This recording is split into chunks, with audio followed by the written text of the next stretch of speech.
so one of his things that he really wanted to do was to try and educate them about their history. Wow. Because he had learned so much about his history, and he just wanted to share that. And so again, he founded the shul there, the synagogue. And wow. Slowly, the membership started building. People started coming. And, then he noticed that the area in Philadelphia where they were living was starting to get a little bit more violent.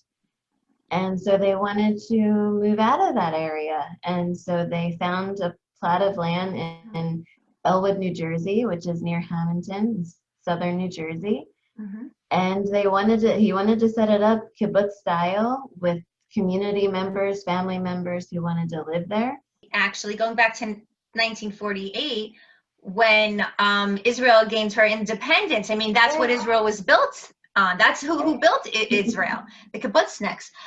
And so he comes up with this idea where they're living an Israeli lifestyle in America. In the 60s, I think that was in the 60s. Oh, wow. Okay, go. Just one thing, I just have to back up, and then you got to go on. But one thing, when he decided, after he heard the voice and the gust of wind and everything, and he starts studying, he said to his wife and his children, "This is it. We're all in. We're doing this." Yes. And everyone was on board. And they were on board, and they just took off. Yeah, exactly. Because up to that point, I'm assuming there was still no practice of any religion as well, just the same way he grew up type of thing. Right, up until that point. Yeah, okay. So all right. So now they began to take on learning about Judaism and being all involved. Okay, so now we're 1962, okay, living this kibbutz-like lifestyle in New Jersey. Okay. So they built 5 houses on the one side of the street, and then on the other side of the road, the synagogue. So. Oh, wow. And this whole community, these are people who moved from Philadelphia? Like they just came along? Right. Some of it was family, and then there were some others that weren't family that also decided to make the move. Okay. Now, your father, was he born already at this point? And my father was born. He was several years old by this point. Okay. And a few years old, I guess. He was born in 57, so he was... Okay, so he's a couple years old. He was a few years old. Mm-hmm. And, they just really continued living their life there. My grandfather continued to learn. He continued to teach his own children about Jewish laws, customs, mitzvot. He started off with the Siddur and the Chumash, and then the Rashi Da'at, so he could learn to read Hebrew. But then he expanded into Talmud, and which, for those of you who are not familiar, we have the written Torah and the oral Torah. So the Talmud is part of the oral Torah that we learn about that has since been written. So he started to learn from these other books and other Jewish works. And fast forward a few years, in the 70s, he and my grandmother, they decided, you know what, I think we want to probably move to Israel, but I think we should visit there first and just see, check it out. And it's one thing to go and to say, oh, you want to move there, but if you've never been there before to experience it, it's hard to really make that call or make that decision. So they decided, let's go. We'll go and visit. So that's what they did.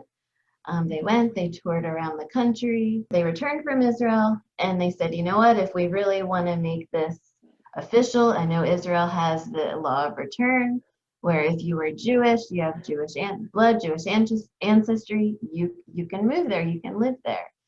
The problem is you need to have some sort of proof that you are Jewish, which, my grandfather didn't really have. He didn't have his parents' ketubah, which is a wedding document, or he didn't have any other Jewish papers to prove it with. So my grandparents, they made the decision that, we need to make this official. And so what they did was they actually found a rabbi, Rabbi Emanuel Rackman from New York, and he met with my family, he met with my grandparents, and they just spoke. They talked about Judaism, and after leaving my grandfather from the meeting that they had, he was just blown away by how knowledgeable my grandfather was. And he said, you know what? This process that you're going to do, we're not going to call it a conversion, because I really do believe that you have some kind of Jewish ancestry, and you are so knowledgeable. He said, we're going to call it a reaffirmation, that you guys are reaffirming that you are Jewish. Wow. So my grandparents and the children, other community members that were members at the time of Adat Beit Moshe, they all went through the mikveh. And they all received their Teudah, their certification, their proof. This is what they needed to be able to move to Israel. Wow. Oh my gosh, that is so amazing. I want to get into something else for a second, because, you were speaking of combating the stereotypes and everything, and so you grew up, you went to Hebrew school, I'm assuming. Okay, and so you lived like just the typical, there's different typical American Jewish lives, but you went to public school, and you probably went to Hebrew school afterward, you celebrated Hanukkah and everything. Did you get asked a lot of questions, or was anyone curious, like, wait, did you convert? What, you're Jewish, I've definitely come across it at times where people have wanted to know, okay, what's your background? Some people, how did you become Jewish? And so I've definitely told my story to some people. The interesting thing is I don't recall having very many issues. I don't recall really having issues at all in my public school. I don't recall having any issues in the Hebrew school that I grew up going to.